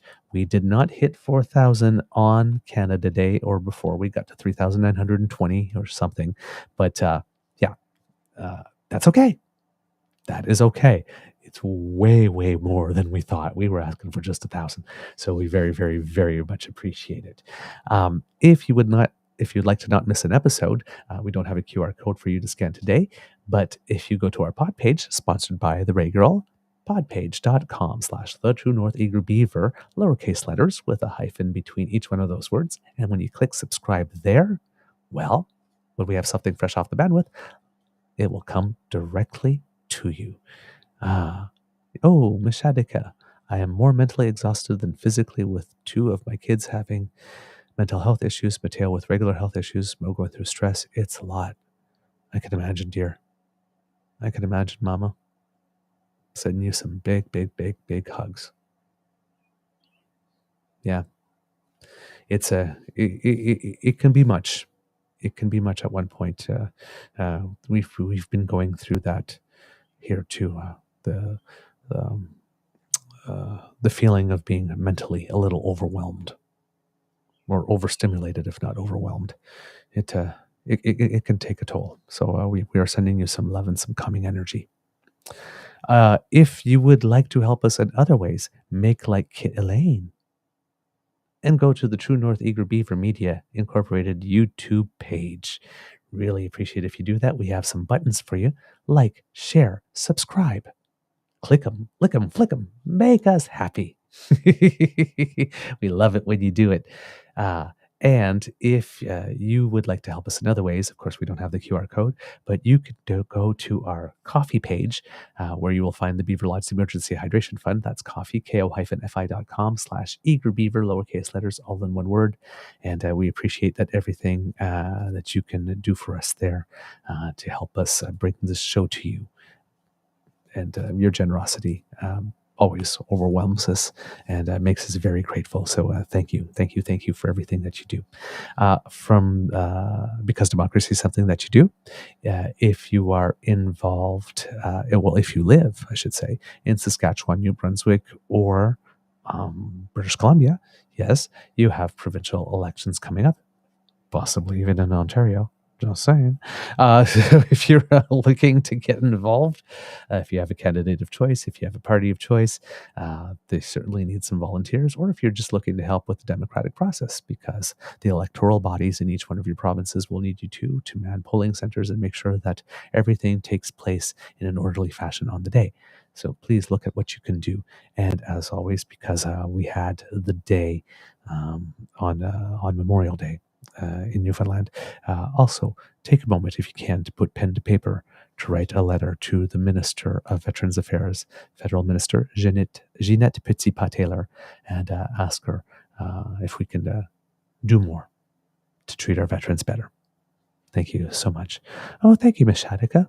I love your background, Douglas. It's very common. Thank you. Yeah, I liked it for that reason too. Actually, I didn't want to have something too glaring or too distracting. Yes. Kit Linda M. reports in the chat here that Rachel Maddow is interviewing Stormy Daniels tonight at 9 p.m., her first interview after the verdict. That should be fantastic. For those who don't know, Stormy Daniels has an incredibly wicked sense of humor. And whip smart. So her and Rachel together will definitely be a good moment. All right. We still don't have Mr. Grizzly, so I'm going to hold off on words of wisdom, and I will be stretching. But don't worry, kids. I have some stuff for you. One of the things that we didn't mention, because we were waiting for that information last week, and it didn't come up during the show, but was the inflation rate. Canada's inflation rate rose to 2.9% last month, which was up from 2.7% in April. The jump came after 4 months of steady decreases and after the Bank of Canada had cut its interest rate for the first time by 0.25 percentage point, just 3 weeks previous to that. The slight reversal downward could force the bank to hold off on cutting interest rates again. Numbers in the U.S. Went in the right direction for them, though, so it could just be a little lag in the sense that inflation went up in the United States a little bit, and now it's sort of generated additional economic activity, which spilled across the border, and then that will happen. That will happen every now and then, right? You sort of go up and down in the numbers, but the Bank of Canada was looking at was hoping for steady or at least decreasing inflation still. So there's an announcement of a rate setting in July, which is expected, which a lot of economists were suggesting would be a second rate cut for Canadians. That might not happen, given this number. Now, we have to remember that inflation in Canada got as high as 8.1% in 2022 and slowly eased its way back to 2.7% in April. Economists expected it to continue down that path. They were calling for 2.6%, but we got 2.9%. The reason for which interest rates may not go down, despite the fact, is that the numbers for inflation for the 2.7 is the general overall number. And then when you have the number where you strip out the most volatile elements, that number also went up. A few months ago, we had a time where the main number went up, but the number without the volatile elements went down. So it wasn't so bad. It wasn't as alarming. This time, because both numbers went up, that could be the thing that on the tipping point that tips it one way or the other as to whether or not there'll be an interest rate cut or not. I suspect that there might be some employment numbers between the next decision of the Bank of Canada that comes out that might be there too. If employment shows to be rising at a rate that's a little faster than expected, that might be another cause for the bank to hold off on the next interest rate cut. If they go down, despite the rate of inflation, that might be enough for them to go ahead with it, the second one. Now, Bank of Governor Tiff Macklin has made it clear that he'll keep cutting rates only if he sees further evidence and inflation is really trending downward. Quote, since January, inflation has been below 3%, and our measures of underlying inflation have eased steadily. This has increased our confidence that inflation will continue to move closer to the 2% target this year. Let's see what else do I have here with regard to that. So one of the things as well is, as we were mentioning with mortgages, right now it seems that only about 50% of homeowners have seen their mortgages renewed with these higher rates. So there's still a lot of pain to come on the household side. There's still about 50% of mortgage holders that are going to be renewing at rates that are higher, and they're hoping that the Bank of Canada rate goes down a little bit more so they don't get hit as hard before the time that they have to renew.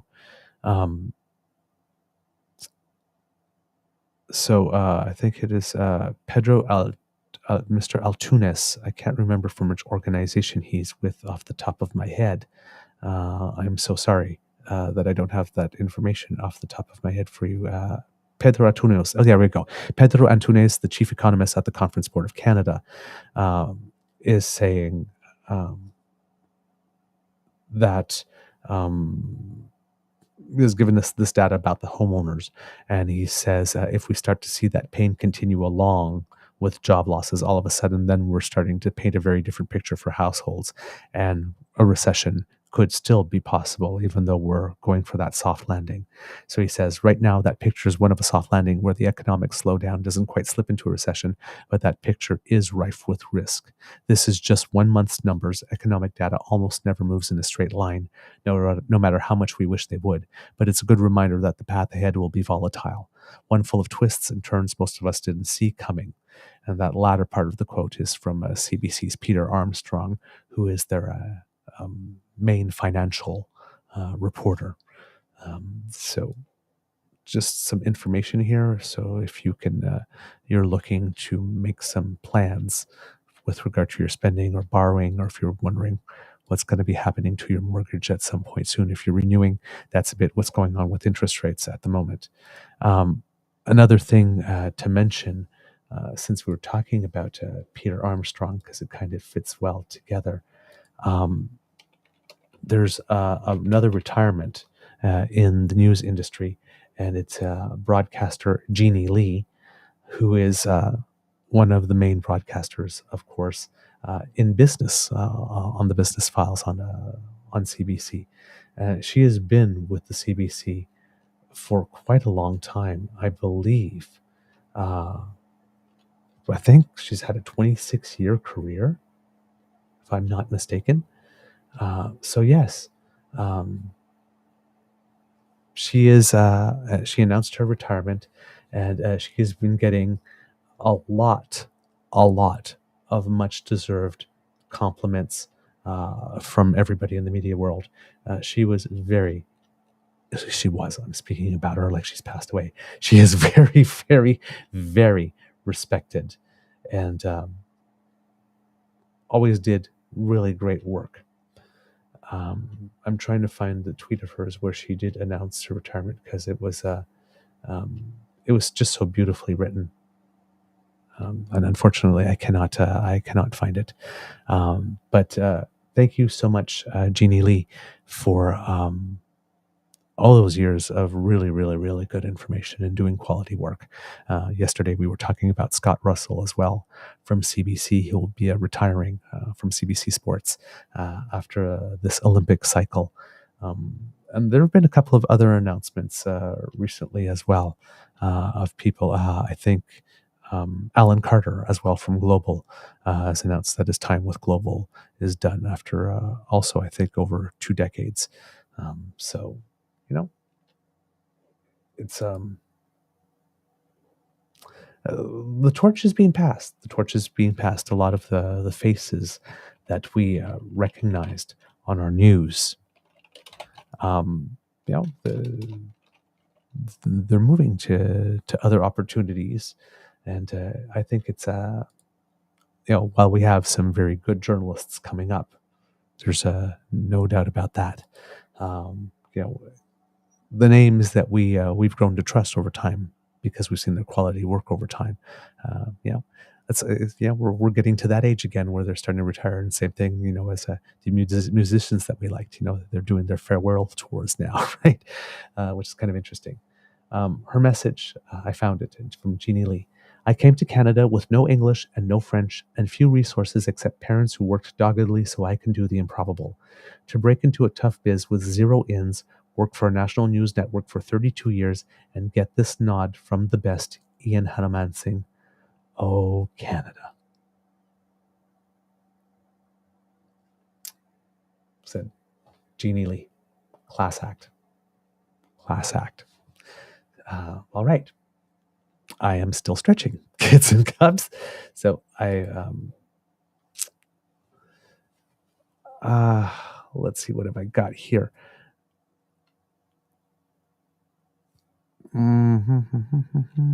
Just looking through some stuff. I apologize, kids and cubs. There we go.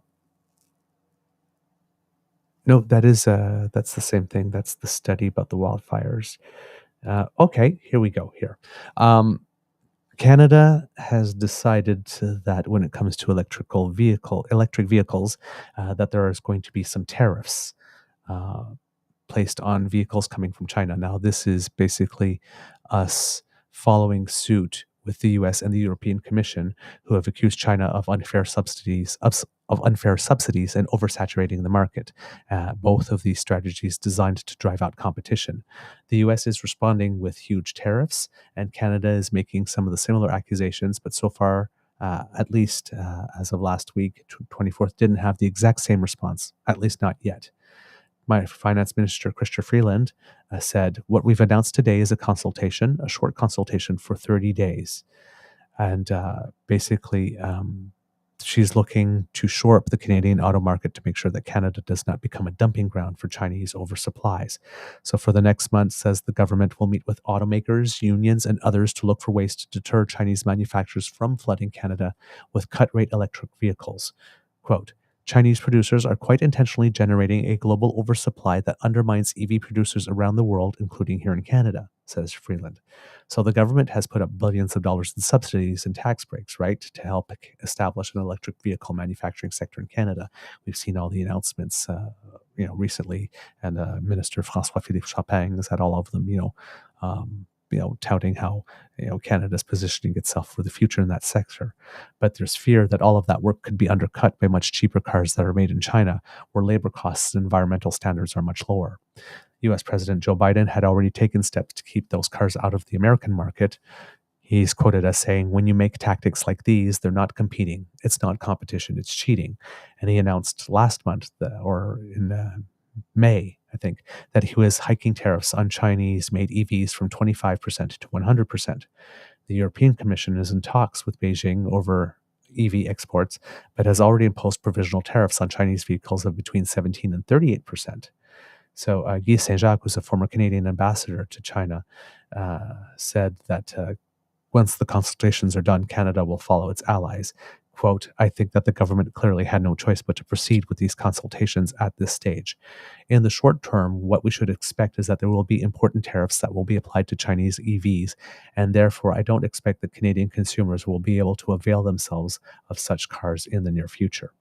The danger for Canada, of course, is that China could retaliate and place tariffs on Canadian imports, which they might not do with the United States because economically, there are similar sizes, but China is not adverse to asymmetrical pressure in that sense. We could be on the verge of a pretty bad trade fight with regard to that, unfortunately. So I believe that there was a bit of a development with that over the past few days that I noted. Yes, that before Canada can take action on imposing the tariffs on electric vehicles from China, the Canadian International Trade Tribunal has to complete an anti-subsidy investigation. So as Freeland says again, China is, quote, directing the oversupply that is undermining Canada's EV sector's ability to compete. So after and as we mentioned, she launched the month-long consultations from that point. Measures that are being considered is levying a surtax on Chinese vehicle imports, adjusting which cars are eligible for federal incentives here in Canada. And these are measures that Canada's labor movement has applauded and has expressed support, for which they've expressed support.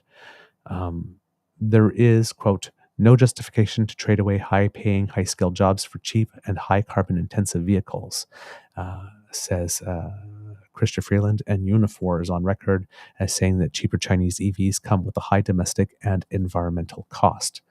So that's where those that stands at the moment in Canada. You'll be hearing a lot more about that, given that there'll be a consultation process. Like I said, there'll be the results from that, and there'll also be the results from the study from the Canadian International Trade Tribunal. So there'll be 2 or 3 more dates on the political calendar coming up during which critical information will be coming up.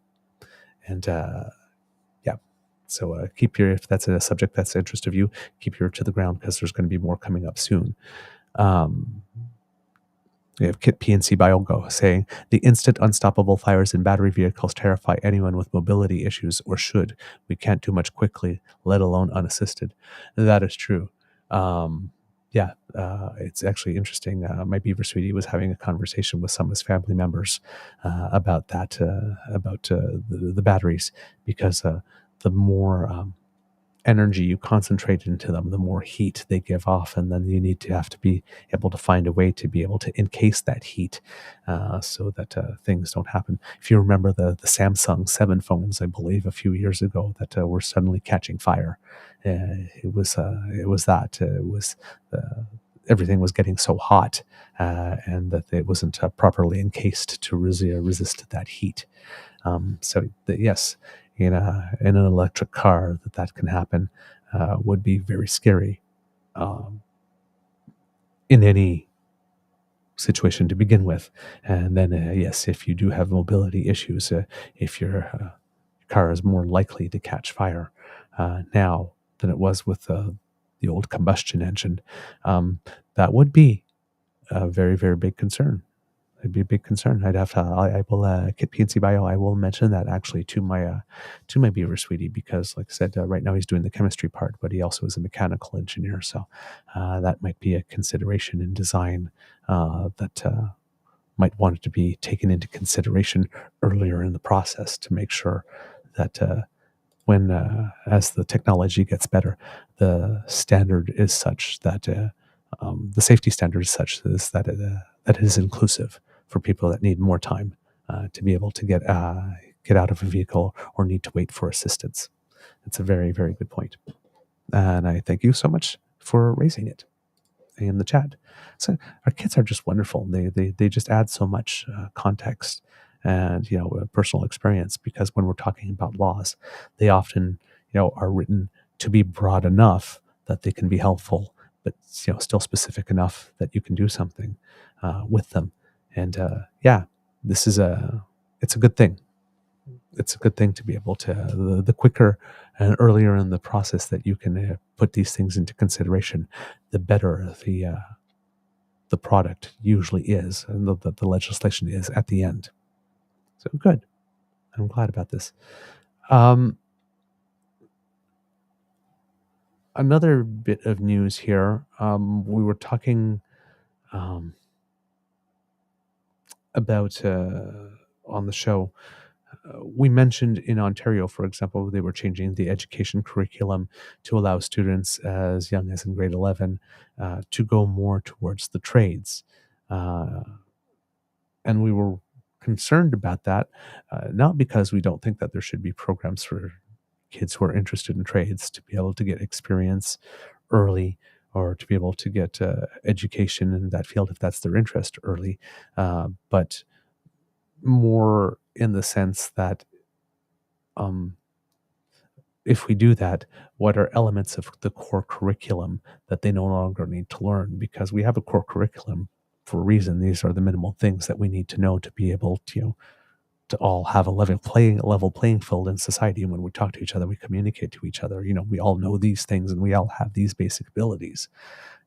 your basic arithmetic and reading and writing and the basic concept of the history of the nation, the basic concept of geography, basic that so that we can function all together. So deciding what it is that you no longer need to know in order to be able to do that, particularly at that age, it was a little concerning. And then we heard about in Saskatchewan that there's talk about adding some oil and gas elements to the curriculum, which again could have some positive aspects in certain ways, but it has to be very, very, very careful. Kitsasi here says they just announced this in Nova Scotia too. We already have problems with kids, mostly boys, leaving school to get out on a boat because money is more appealing than knowledge. Indeed. And as we've talked in the mental health week, mental health walk week, the amount of young boys dropping out of school is an issue in Canada in particular. So we have these two things going on, and Mr. Grizzly often makes the point about wanting to bring back child labor. There is something that happened in Saskatchewan. It seems that the Saskatchewan Chamber of Commerce has decided that in order to address the worker shortage in that province, that they will be asking the government to lower the minimum legal age to work to 13. Alexander Silberman, according to the CBC, this is from a CBC article here, Alexander Silberman, I'm tripping over my tongue. Alexander Silberman has more small res. You know what? This sentence is not working for me. I'm going to skip that part. So lowering the minimum legal age to work to 13 is part of the Saskatchewan Chamber of Commerce recommendations to parties for the upcoming provincial election. The organization says that there's a labor shortage and lowering the minimum working age could help fill jobs. 14 is currently the minimum age in Saskatchewan, with exceptions for jobs like farming or operating a family business. 14 is in line with most other provinces, but in Manitoba and Alberta, 13-year-olds are eligible to work. So we're talking about kids as young as grade 7 and grade 8. Sean Tucker, who's a professor of occupational health and safety at the University of Regina, says that this could be dangerous in the sense that, for example, a younger worker is limited to light duty work, but along the way, as could get assigned to more risky tasks, and says that skills like responsibility can be developed elsewhere, such as volunteering, for example. Now, there is evidence, however, that part-time jobs give teens a competitive advantage later in life. A BC study followed working 15-year-olds for a decade and found as adults they had better suited jobs and higher wages. Marjan Hausmand is the co-author of the report, and she says that we suspect is that those teenagers who can manage to work and go to school, they're developing that time management. Now, the government of Saskatchewan says it is not currently discussing the idea of lowering the working age, but with a provincial election on the horizon, who knows what ends up in the platform. Now, this, again, worries me in such a way, in some ways. Said it is already 13 in Alberta and Manitoba, and as an actor, we have child actors, so people can work at other ages, but in certain contexts. But there are the rules with regard to that are very, very, very strict. So yeah, like Kitsasi says, if they can guarantee the child gets a solid education, I do not mind kids working, getting life experience. This has red flags all over it, though, that they just want cheap labor, and that's easy to manipulate. And see, that's the thing, right? There are people in these interviews saying, it's like, I don't know about 13, but like if somebody came to me, then they came to me on their own and they genuinely, really, really wanted to and were interested. I might take a chance on a 13-year-old. Not all 13-year-olds are equally developed at that time. Some are very precocious, right? So it's not a bad thing in and of itself. It just depends how, if it's going to go ahead, how it is regulated, because exactly as the stated in the article that I read, you don't want someone, a kid assigned to light tasks, and then suddenly they're lifting 25-pound bags of rice. So, oh, you can handle it, I guess, and then something happens. Because that's like, say, these things are not monitored all the time. They have rules and whatnot, but then where are they followed? And we see that a lot with the temporary foreign workers, for example. Right? They're people that are coming in on education visas to learn something, and they were allowed to work, and then some of their employers were saying, well, you need to be here 12 hours a day, and if you've got exams or if you've got studies, we don't care. So the rules said, the rules probably said that you couldn't do that, but that sure didn't stop them from doing that. And my Beaver sweetie can tell you from experience, because he's had to chase down many people asking them, like, why were you not in the exam? And he's, it took a while, but he finally started hearing from some of the students that they were not given time off work. They just weren't. So that's my my concern with regard to that is, if the rules allow a precocious young person who's organized, who's willing to go ahead and do it, and the family agrees, and the employer is being decent, yeah, okay, I guess.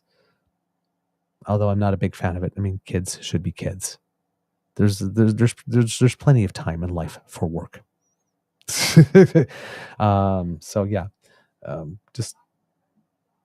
but given the party that it's coming from as well, I'm just naturally suspicious of everything from it as well. So yeah, and yes, and exactly like Kitsasi says, I don't want kids in a meat plant cleaning gear like what happened in the U.S. Exactly.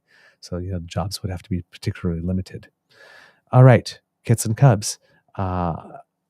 I have wrapped off the show, and I hear that I can see that Mr. Grizzly is off camera and is able to close from here. So given that Mr. Grizzly is not going to come on camera to say words of wisdom, my words of wisdom for you, kits and cubs, is if you did celebrate Canada Day this year and you had some good vibes from it, try to keep those good vibes going throughout the day, throughout your week. Carry them with you. There's a lot of reason to be concerned, especially with what's happening in the United States, and knowing that we have a political movement in Canada that would love to have the same thing here. And these are scary times, because we don't know what our future is, and everything is pretty much thrown up in the air. So do try to enjoy the people around you as much as possible, and to try to make some time in your day and in your life for things where you don't have to focus on everything that's going on in the world for a bit, that you can just be with people you enjoy, doing things you enjoy. All right. Mr. Grizzly, if you could please. You are listening to a True North Eager Beaver Media Incorporated podcast. The True North Eager Beaver podcasts are proudly brought to you by our founding sponsors: The Misfit Mysteries from Corvid Moon Publishing, your source for science fiction, fantasy, and cozy mysteries featuring a broad diversity of characters. CanadianTarot.com, their uniquely Canadian online eclectic tarot community. And The Peppermaster, hot pepper sauces made from farm-fresh ingredients to thrill your taste buds and expand your mind. We are grateful to the Crier Media Network for its support, Pete Jarvis for our artwork, and Paul Joseph Something for our opening and closing sequence music.